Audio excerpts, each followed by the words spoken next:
Hello, and welcome to the Law Deals Podcast, where we help law firm owners create succession plans, profitable partnerships, and seamless practice transitions. We're on a mission to help you build a saleable firm so you can reduce your firm's dependency on you, choose who you work with and what you do, convert your practice into retirement security, and maximize the financial return on your life's work. I'm your host, Ed Alexander. I've been a business lawyer for 31 years, and I'm the owner of Alexander Business Law and a principal with Fitzgibbon Alexander, a consulting and brokerage firm. Today, I'm joined by Ashley Robinson, the founder of Green Cardigan Marketing, a digital marketing agency. Welcome to the podcast, Ashley. Thanks, Ed. Nice to talk to you today. Great to have you on. So I'm really interested in this podcast episode because I personally love marketing, but I really want to hear how that marketing piece plays into the law firm transitions component. So you had that side hustle, you transitioned into working exclusively with law firms and law firm marketing. Tell me about that process and how you created Green Cardigan. Yeah, I was working full time and the side hustle starts to take off, like you say. And I come from a family of entrepreneurs, Ed, and my parents were pastors by trade, but they always had side hustles going on. And my grandfather had his own business. My other grandparents had their own business collectively together back in Alabama. So it was kind of in the blood there. And that's all I knew. So I knew I wanted to start my own thing. So as I'm doing this side hustle, it took me a while. I think it was my husband was the first one that was like, hey, this could be like the thing. And I'm like, oh my gosh, I guess it could. I could do marketing for lawyers. This is more than just a side hustle. So it takes off. I played college golf, played a little bit professionally as well. Love golf. That's how my husband and I met. It's such a huge part of our lives. So I knew I wanted the name to be something different. I didn't want it just to be great legal marketing. The marketer of me wanted it to have a unique flair to it, not a lot of searchability, but not a lot of search volume claiming that name. So we were on our way to the Masters golf tournament that year. My husband was a superintendent, so we were able to get into the Masters, very lucky. And then the name Green Cardigan, like the green jacket.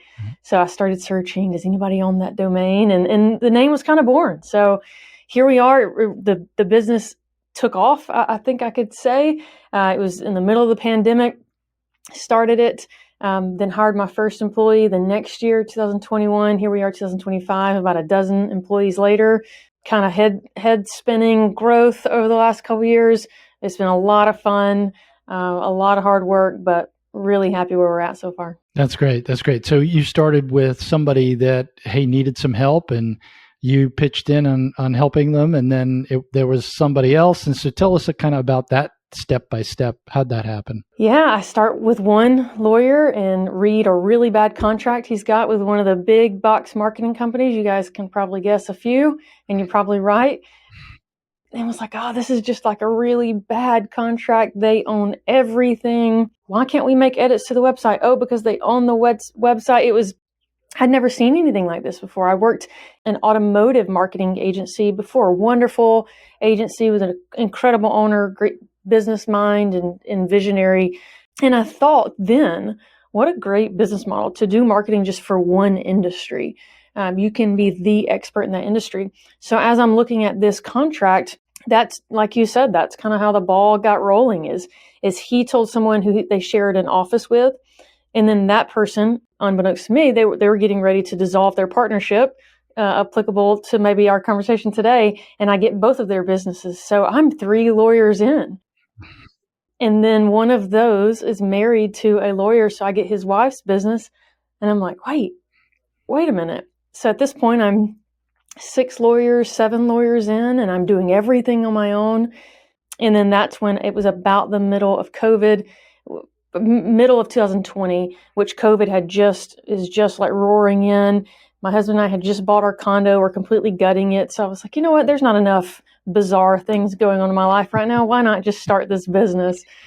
And I did. And like I said, it took maybe the rest of 2020 to realize like, oh, this is like a business. I need to come up with a business model. Yeah. And then I would say since 2021 has been like, okay, real growth since then. But yeah, it started off truly just one person telling the other. Nowadays, we do our own marketing. We do all the marketing things, but the first couple of years was just one person telling another.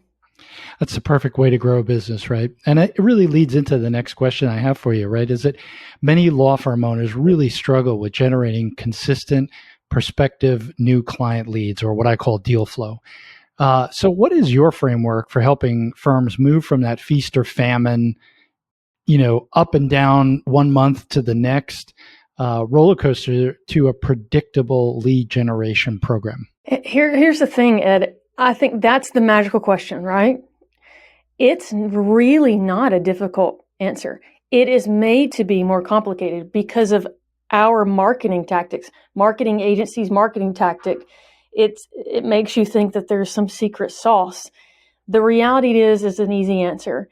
You have to create many different marketing channels. You cannot rely on one marketing channel. So the law firms that have predictable, consistent growth throughout the seasonalities have created multiple marketing channels. So they have a website that's optimized. It's ranking organically. They are active on socials. They're producing video marketing. They might be doing a podcast, even down to which marketing channels. It all depends on your practice area, your target audience, or we call it your client avatar, and your budget. So take those three things: your practice area, who's your client avatar, what is your budget, write them down, and then do the marketing channels that's going to attract those people.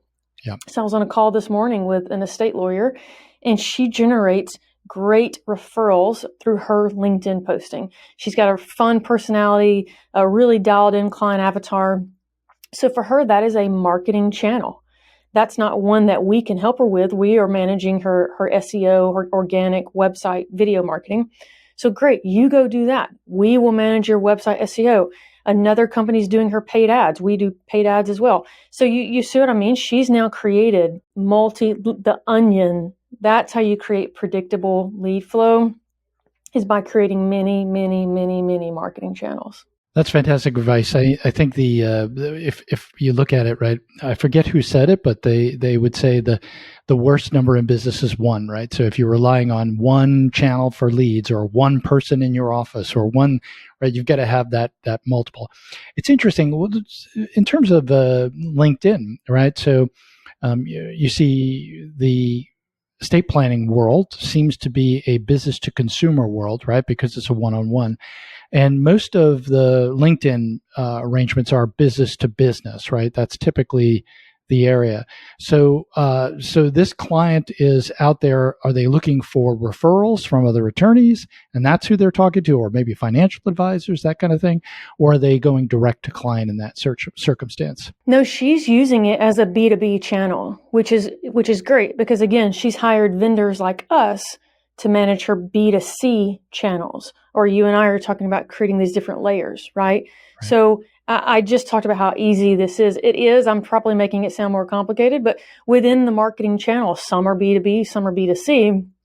To your point, do not just have one, have many. So what she's using is LinkedIn for that B2B, but she is getting clients from her CPAs on LinkedIn, her wealth advisors via LinkedIn. So that's a great source for her, because what's happening, the conversation she and I were just referring to, is those leads, they're coming in really far down the funnel. So for those of you who, when I say funnel in marketing, in any industry, you have a funnel, right? So think about people who are ready and engaged to buy. They're at the bottom of that marketing funnel. They're warm leads. You might have heard people say that, versus the people at the top. They're really cold leads. So her LinkedIn efforts, she is speaking directly to a wealth advisor, a CPA, and that person's going to tell their client, hey, go use this person for all of your estate needs. They probably won't even shop a second person. They come straight in. Hey, my CPA, who I trust, told me to use you. Boom, bottom of the funnel. And vice versa.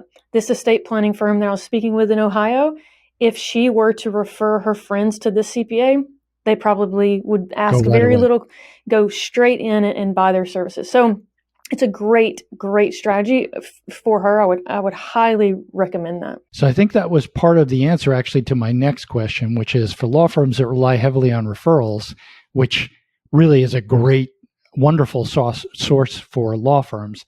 How do you help them build those marketing systems that really aren't solely dependent on the owner? You're right. It's the answer we just talked about. It's building an online lead machine. That's a sexy way of saying it, but build a lead machine.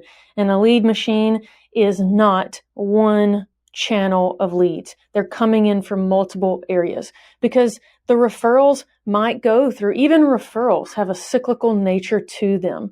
I don't know about you, Ed, but I get so many out of offices during the summer.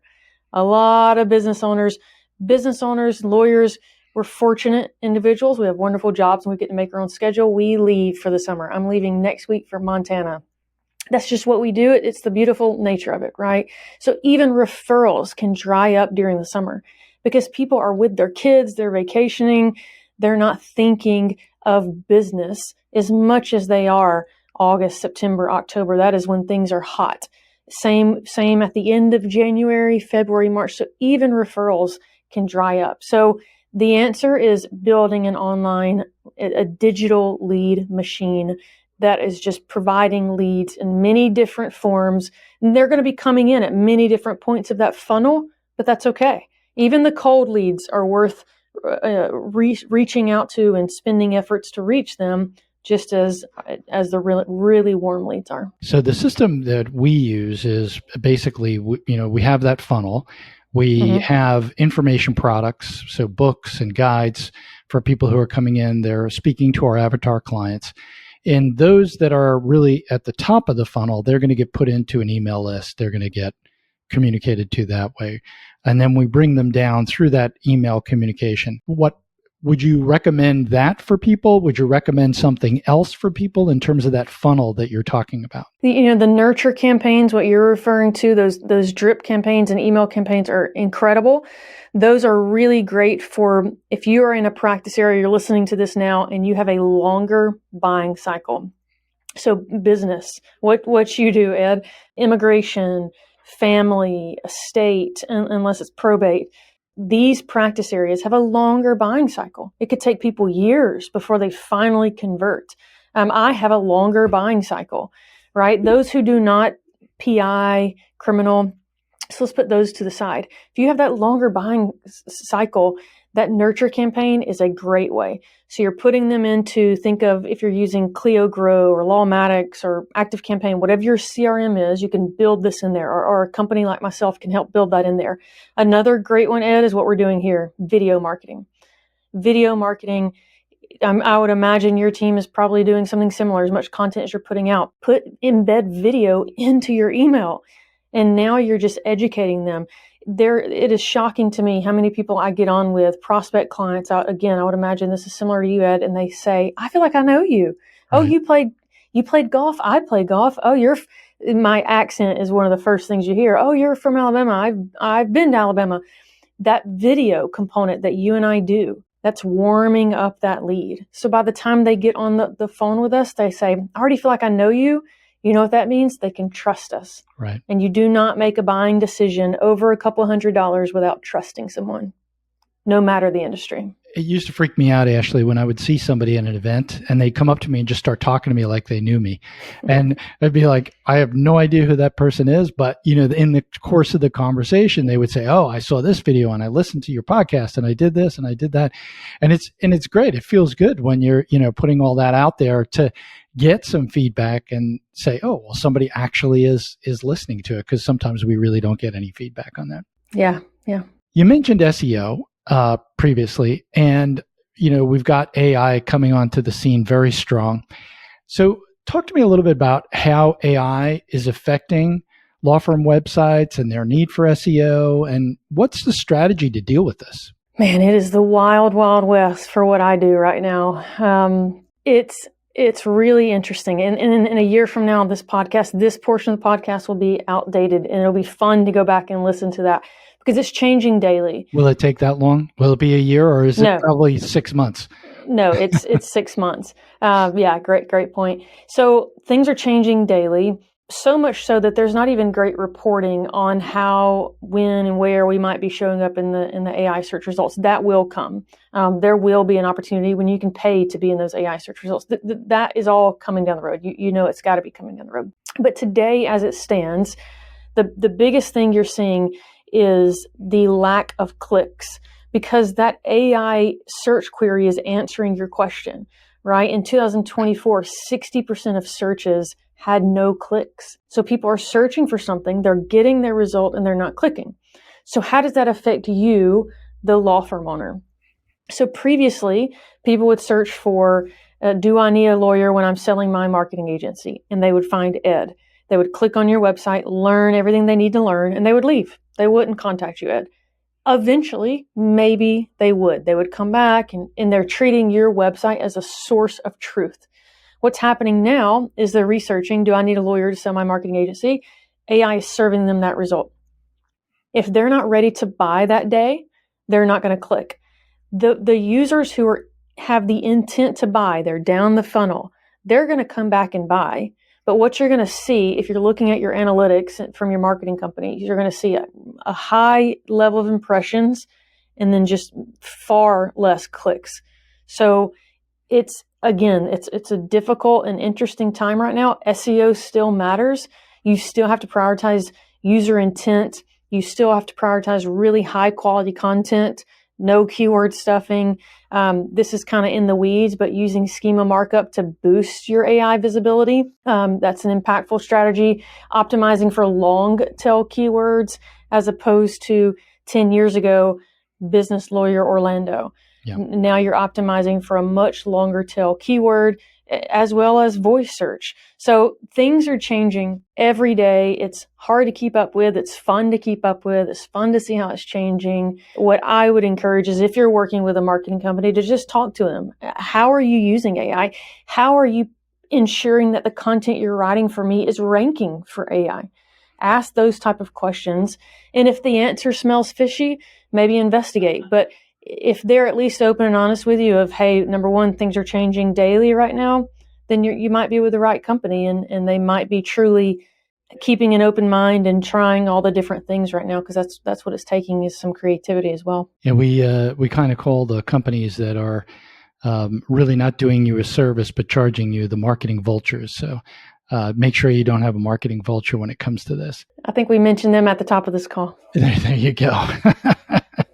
Hopefully those, yeah. Well, I'll leave the name out because we know exactly who you're talking about. All right. You mentioned, we do, prior to the call or prior to the podcast, we do a questionnaire and we kind of talk a little bit.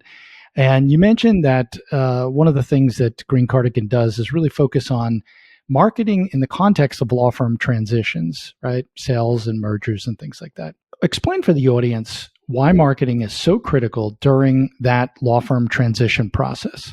You're trying to make your business more attractive or sexy to that buyer, right? Think about it from the buyer's perspective. They want to know that they can come in that business or that law firm is running without you. I wish I could remember the name of the book, but my business coach talks about this as your business begins to mature, every year you should take a month away and see what breaks and then fix it before the next year. I'm working to get towards that. I think my team who sits behind me, if they heard this, they would probably freak out. I want to get to that point one day. So the marketing side of that is increasing your traffic volume to the site and your other marketing channels shows a predictable lead source.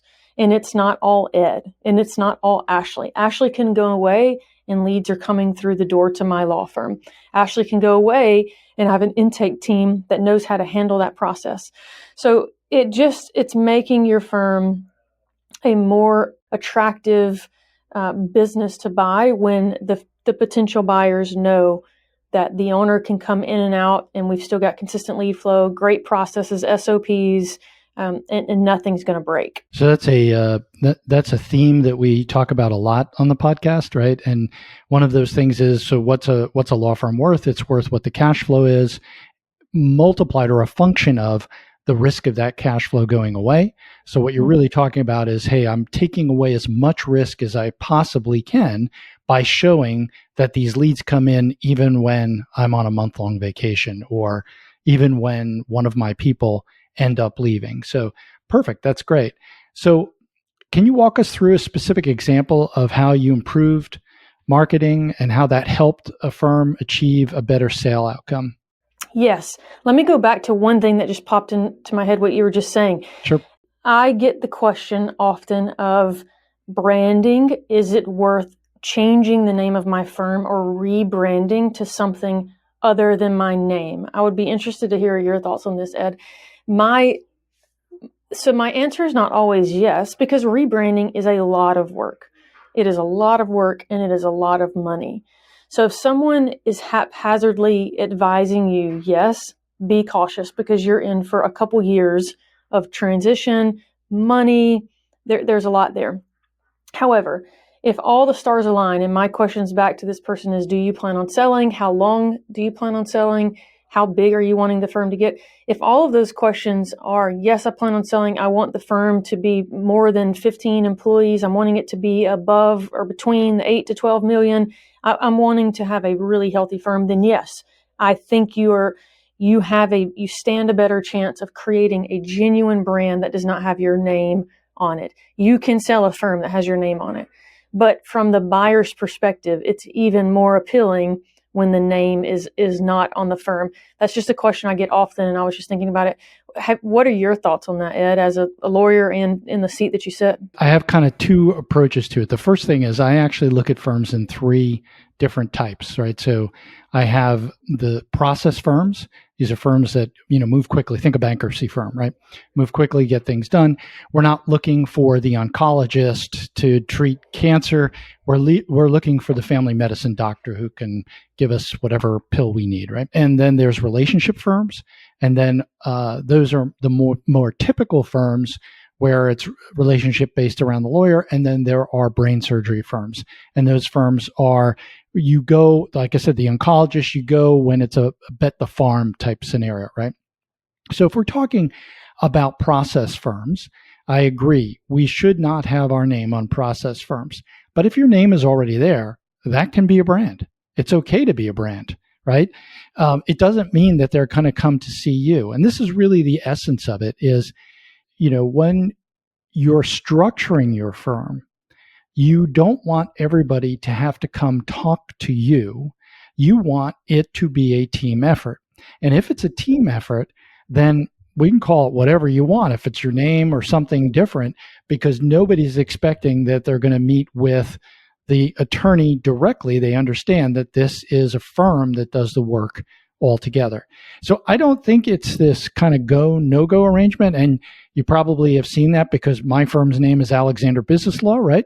I don't think it's a go, no-go. But if somebody comes in and buys the firm and they can continue with that brand that you've created, then there's no problem whatsoever.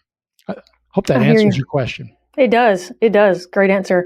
Okay, let me go back to your question is, what is a specific example? So we had a firm, we've been in this situation a few times. The most recent one was a smaller firm. I was thinking before this, I believe he was in Michigan, and he knew he wanted to sell, and he did it right. He came to us about 3 years before.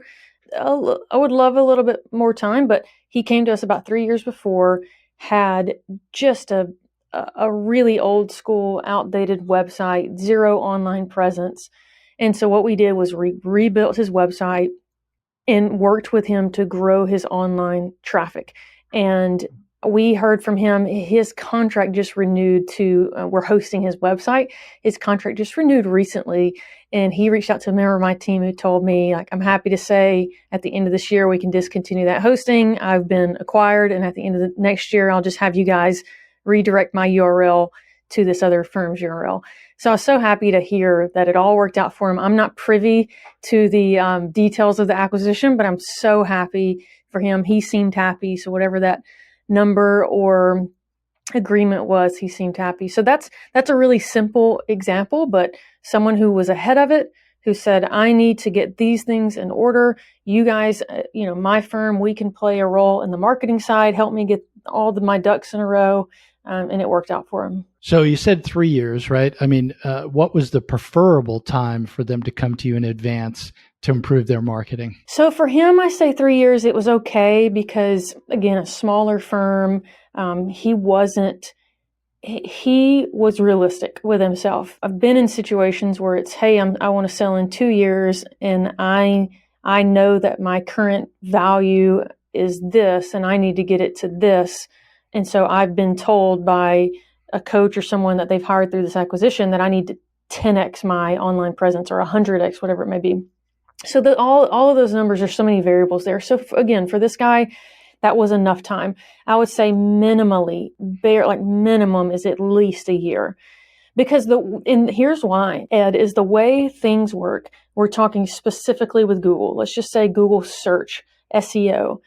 Google crawls your website, my website. That's how it knows what to rank you for, right? That's how it knows how to show you above your competitors. That's how Google knows your website is a law firm website versus your website is a restaurant website. Is this very sophisticated algorithm that Google has. So every time Google crawls our website, we are showing flags to Google, and we can increase our chances of being shown by Google. Well, that only happens ever so often. Let's say that happens once a month. So that's why when people talk in terms of SEO takes at least 6 months, that's because you are in the hands of the Google gods. You're not getting Google's attention every day. They're not crawling your website every day, every new page every day. If you're doing a lot of SEO, they might. But that is why it's important to give yourself enough of a runway there. So long answer to your short question, it depends. That's almost a lawyer answer is what that is. Right. I've been hanging around with them too long, Ed. Way too long. So interestingly enough, so you made a dichotomy between the long sales cycle and the short sales cycle, right? So let's focus on the short sales cycle component there, right?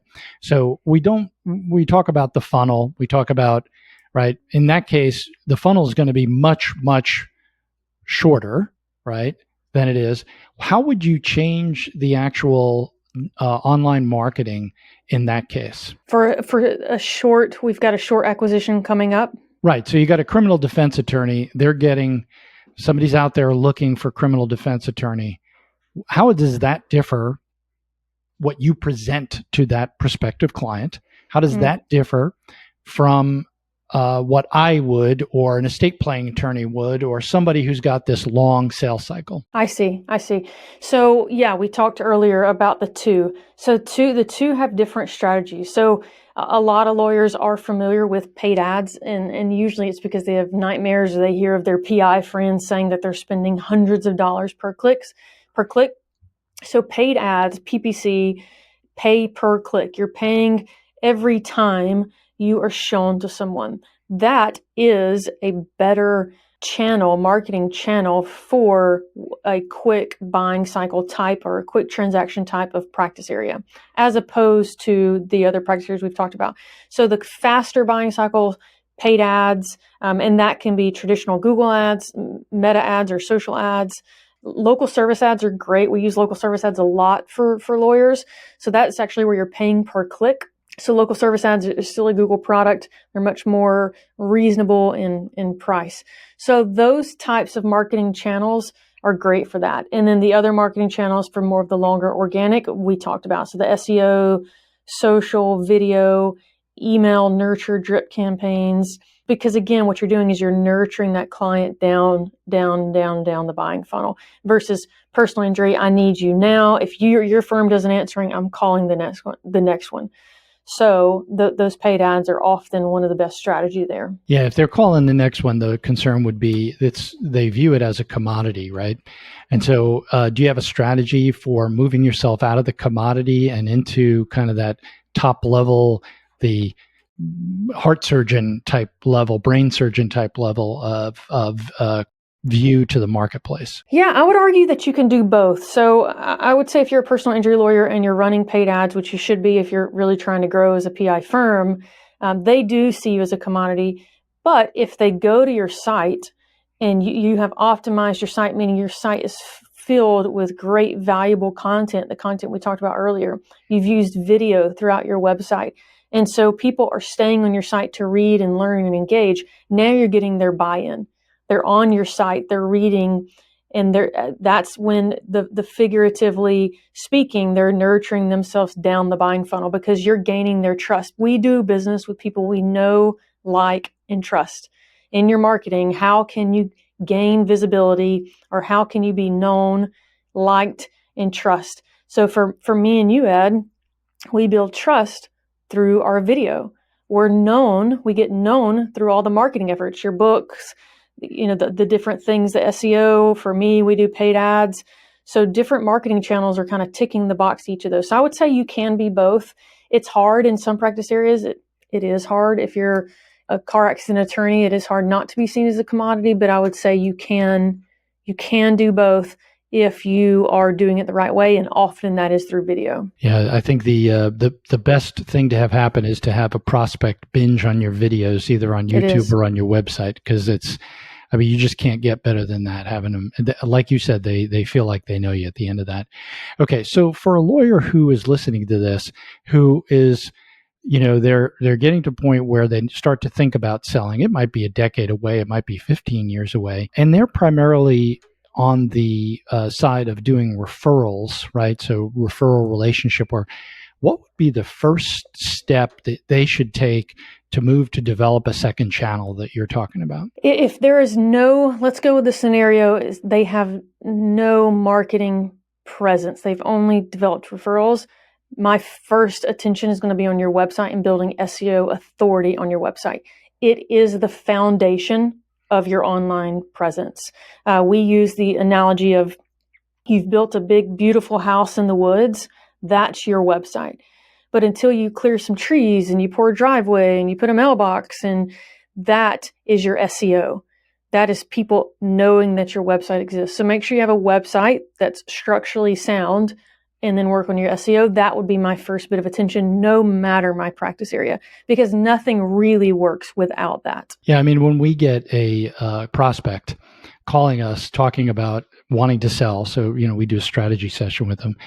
It's the first thing I'm going to go look at is what's their presence, in terms of the website. I go to LinkedIn, I go to various different places because I want to understand where are you in the marketing process, because that's going to tell me essentially how likely it's going to be that this practice is a business rather than just a job for you. So interesting stuff. Okay, so let's talk a little bit about your work with firms that are going through, or at least intend to go through, an M&A transaction, right? So how are you approaching those? Is that different than what you laid out for the gentleman in Michigan, I think it was?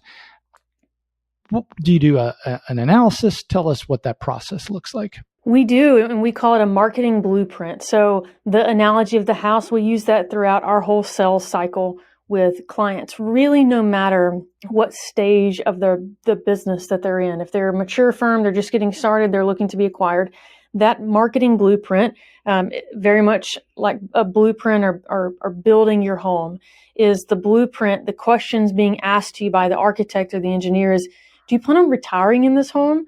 Do you need a wraparound balcony in this home? Do you need a basement? Are you from Alabama and Tornado Alley? Are you in Florida and you're on a swamp? Right? There's so many questions of help me understand the forecasted future of this home. So it's the same approach that we take. So we build a marketing blueprint for any firm that comes into us. And what we do is we take a step back and say, let's analyze and audit your online presence. Similar to what you're doing, Ed, probably just a little bit more data-centric approach. And what we're doing is we're auditing their website. We're looking at what they rank for, what they often don't rank for, what does their market look like. And we also look at their 3 to 4 closest competitors and see what they rank for. Because if they're really trying to grow and we're looking at their competitors, we're looking at their market versus them, there's some immediate wins. There's some immediate low-hanging fruit. And so that marketing blueprint allows us to build a strategy based on their goals. So we're going to talk to them, their immediate goals. Tell us I went through this today on a call earlier with my sales guy. We were having this conversation of just going through a estate planning firm in Atlanta. And what are your goals? What do you want to be making? Let's talk about the elephant in the room is how much money do you want to make? And this lady I spoke with knew down to the penny, and it helps progress our conversation faster, right? Because we know we can build a strategy around that goal. And if the goal is to go through some sort of M&A process, great. When, where, how fast we're trying to get there. And now we're going to build a strategy to get you there. Excellent. Excellent. Wonderful. Well, so can you tell our listeners how they can get access to the blueprint? So I wouldn't be a marketing company without being all over the internet, right? So we're pretty easy to find. Green Cardigan Marketing, greencardiganmarketing.com, all over socials. I'm very active, LinkedIn as well. So what you would do is I would encourage anyone to reach out to us, and we could schedule that blueprint. Again, we're going to go through a whole list of questions before we even schedule it, because that's going to tell our team what direction it needs to go. It's going to answer it's about 101 questions, figuratively and literally, to get us to that point. So reach out to us. You can contact us through any of those channels, and we'd love to have a conversation. Ashley, thank you so much for being on. Great information. I think really valuable for the listeners. And any last words you want to say? No, I appreciate you, Ed. I'm grateful for your time, and thanks for having me on.